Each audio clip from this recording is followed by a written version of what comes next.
Donc, ce travail, c'est le premier de 3 travaux, en fait 3 documents que vous allez remettre, et ça va couvrir les manipulations, puis les résultats des ateliers 1, 2 et 3 qu'on a fait là, sur les chaleurs molaires et la loi de Hess. Maintenant, au total, les 3 travaux vont avoir une valeur de 40% de la compétence 1 là, pour donc notre étape 3. Dans cette partie-là, alors la première partie, ce que vous devrez remettre, c'est un fichier Word qui va résumer, dans le fond, les données et les résultats du labo 11, c'est-à-dire l'atelier 1. Là, quand on dit les données, les résultats, c'est entre autres également une hypothèse et une conclusion. Alors, c'est important de dire que chaque membre de l'équipe doit remettre son propre travail et puis il va y avoir une partie de la note là, qui va être attribuée à la correction et à l'évaluation que vous allez faire de votre travail, donc une auto-évaluation, et également l'évaluation de travaux qui ne vous appartiennent pas. Alors ici, quelques généralités. Votre travail doit se trouver dans un fichier Word, alors Microsoft Word, que vous allez remettre par l'entremise de Moodle. On expliquera plus tard là, exactement les modalités de ça. Donc, chaque coéquipier, comme on a dit précédemment, devra remettre son travail, même si le travail est absolument le même, là. Et ça, c'est en prévision des évaluations qui vont se faire là, par la suite. Alors, parlons un petit peu ici de l'hypothèse. Alors, l'hypothèse doit avoir la forme appropriée. Alors, on doit mentionner ce que nous croyons être les résultats et donner une justification de ça.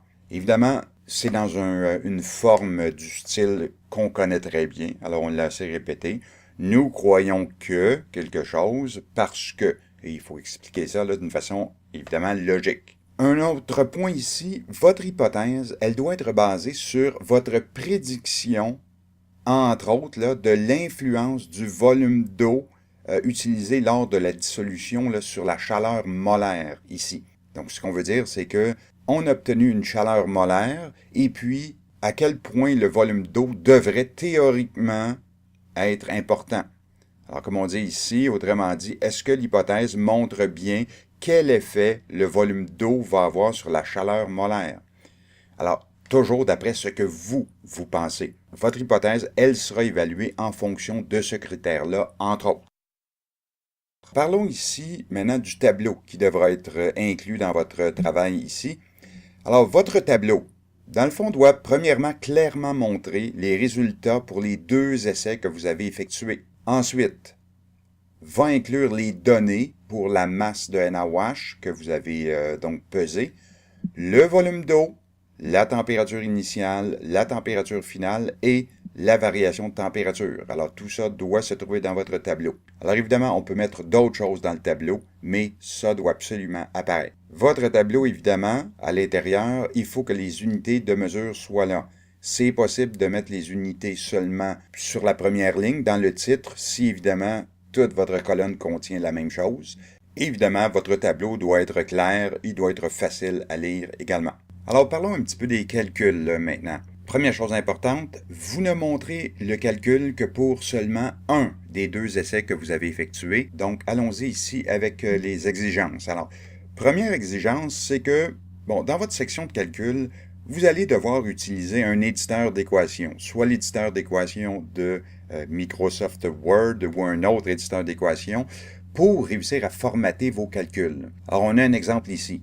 Le calcul de la chaleur molaire devrait ressembler à ce qu'on a ici, c'est-à-dire des fractions qu'on voit très bien, là, c'est-à-dire qu'on dit que le delta H est égal à la division de, ici 4,19 joules sur un certain nombre de moles, pour nous donner 42,2 kJ par mol. Présenté comme ça, c'est très clair le calcul qui a été fait. Évidemment, on a un exemple juste en bas. Il ne faudrait pas que ça ressemble à juste une ligne de texte comme vous avez là. Donc ça, c'est l'exigence numéro 1 pour ce qui est de notre section de calcul. L'exigence numéro 2. Alors, dans vos calculs, vous devrez introduire un titre pour séparer chacun des calculs. Alors évidemment, il faut que vos calculs soient clairs. Là, ce n'est pas quelque chose qu'on fait à la sauvette et rapidement. Alors, les titres doivent être présents.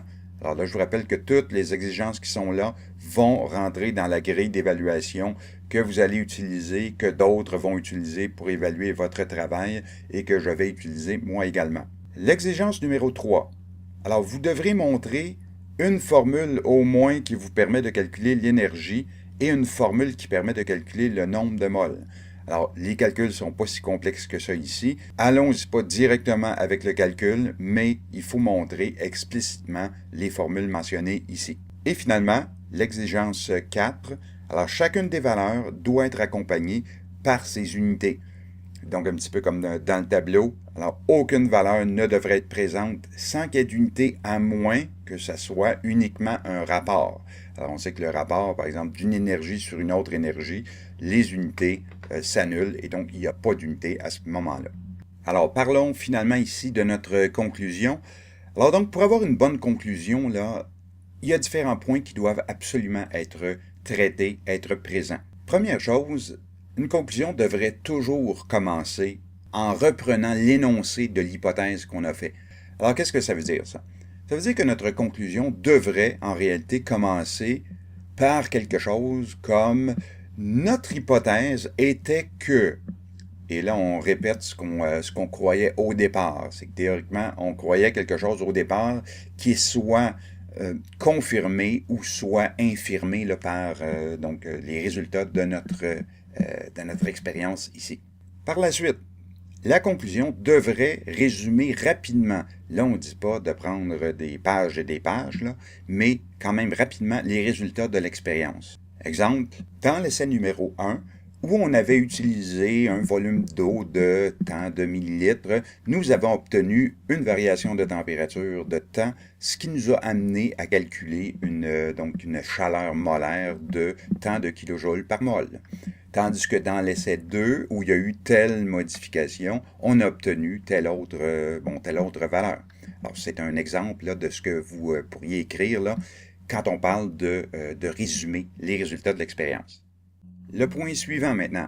Alors, discute votre conclusion, évidemment, discute de la validité de ces résultats-là qu'on a présentés plus tôt en fonction de l'imprécision des différentes mesures. Alors, c'est bien simple ici. Ce que ça veut dire, c'est que si, par exemple, dans le premier essai que vous avez fait, vous avez remarqué quelque chose. Alors, ça peut être une possibilité ici. Vous avez remarqué que votre balance avait été mal ajustée. Vous aviez oublié de remettre la balance à zéro. Ben, vous diriez à ce moment-là, dans notre premier essai, puisqu'on a fait une erreur, on pense que le résultat est moins précis ou est moins valable que dans notre deuxième essai. Alors, c'est une possibilité. Alors, vous pouvez parler de la balance, on peut parler de comment vous avez mesuré la température et juger de la précision ou de l'imprécision des mesures et comment ça affecte là, vos résultats. Par la suite, on discute des améliorations possibles à apporter. Alors ici, c'est vous à être original là, dans ce que vous allez écrire. Mais par exemple, peut-être que vous trouvez que lors de la préparation du NaOH, vous avez dû dissoudre le NaOH. Par la suite, vous avez été obligé de le transvider et d'attendre qu'il soit froid.